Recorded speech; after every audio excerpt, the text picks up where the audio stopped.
Hello and welcome back to the Spaz 12 project. Today what we're going to talk about is Tokyo Marui airsoft stock, a little bit about what the differences are between the airsoft version and the real gun version, where you can find them, how much they cost, and more importantly how to tell the difference if you're bidding on an auction between an airsoft stock and a real stock, so stick around.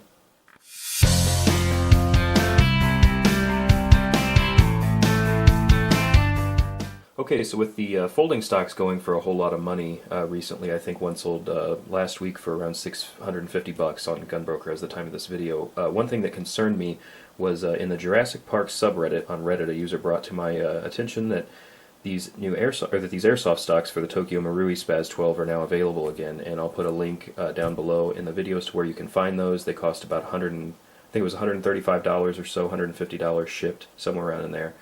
So my concern is that people are going to start buying these and be real dirtballs and try and put them up on eBay and Gunbroker and things like that and sell them as real stock. So here's how you can tell the difference so you don't get scammed. Number one, this is way lighter. The bad news about that is I know people are going to be watching this video thinking, oh, I'll just buy an airsoft stock and finally I'll have a folding stock for my gun. That's not a good idea. These are really flimsy. It's going to work, just fine for its intended purpose, which is airsoft, but it's a really thin kind of a pot metal. I'm sure. It's definitely not as thick as the real deal there. So what you're going to look for first, might jump out at some of you, is that the hardware on these Tokyo Marui stocks is all silver. Might even be aluminum, but just really cheap metal. You can tell. This crossbar across the top, this pin. I don't know if you can tell that it's unfinished, whereas on the real ones it'll have the phosphate coating. You can tell that's black. Same with the detent pin. Now mine's kind of worn off, and a lot of people's will be too. So, but you can tell that it was finished at one time. You can still see the remnants of some finish on there. These again are just unfinished. The folding stock little bumper here is just plastic. It's not rubber or anything. Same goes for the shock absorber. It's just a piece of plastic, for aesthetic purposes to make it look more like the original, which is fine. They did a good job. As far as replicas go, it actually looks great. There is not a whole lot of difference. This is obviously a top latching model, but it's the only one that I had available to take off my gun.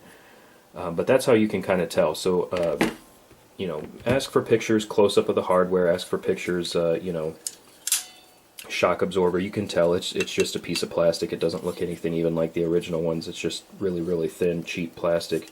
The hook is removable, but it's the same kind of story. It's look, this one's already even just like rusty, and it's clearly a thinner metal even than our replica hooks. And you can tell like our replica hooks are smooth all the way around, just like the originals are. This one's got kind of a kink look to it here, and then like a weird bend and kink here, and then there's no mark on the plastic cap, which I'm really happy they didn't try and put the F mark cap on there, for copyright purposes and just for I don't want anybody to get scammed out of their money. So the one that did go on Gunbroker, by the way, was an original stock. That wasn't an airsoft stock. That was an original stock. So as a red flag as well, so you don't get tricked into buying an airsoft stock. If it's just the stock, that does happen every now and again, and I have seen those pop up. But if it doesn't come with the pistol grip and the hardware and the retaining bolt and stuff like that, that should send up a little bit of a red flag as to where you might be wanting to ask for some more information, because the odds of just a folding stock floating around out there are pretty slim. It does happen, but it just might be something to open your eyes a little bit and say, hey, I need to take another look at this. So as far as putting them on a gun, this is the reason why you don't want to put it on a gun. So they look similar, and when I first got it in, I was like, oh man, this is a great thing, because we're going to be able to get people folding stocks who always wanted them. Might be able to do that for display, but let me show you something. This is the real folding stock. It's really thick steel, and if you bend it, it bends right back. I'm not going to like go bananas on it because I don't want to screw it up, but if you bend it, it bends right back, so that's still straight. This, you just barely need any force at all. So I have a feeling if you were to put this on an actual Spaz, it would just crumple. It really doesn't take any force.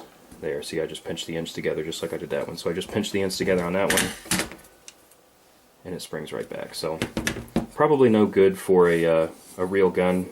But, you know, if you maybe wanted it for display, it might work. I believe this hole would need drilled out. It was just a little bit too small. These do come, for you airsoft guys, these do come with a little, you know, spring, which isn't exactly how it is in the real guns, but it's kind of close. But all the hardware necessary to mount it in your Tokyo Marui airsoft gun, which I don't have, but you know, they're supposed to be nice replicas. So anyway, I don't have anything to do with this company. I haven't talked to this company aside from just ordering this one stock, but it looks like these are shipping from Octagon Airsoft. They come from China. Took me about 2 weeks to get it in with the $35 shipping option, I believe. So, you know, for you Jurassic Park Jeep guys that want one of these in your Jeeps, or your airsoft guys, you know, that's a really good deal, because these used to be really, really hard to find, and they would sell for $300 or so. I mean, pretty close to a real folding stock price on auction websites. So it's a good thing they're around. I'm really happy they're around, but again, I wouldn't recommend putting them on your real firearm. Alright, so thanks for checking out our video on the factory folding stock versus the Tokyo Marui airsoft stock.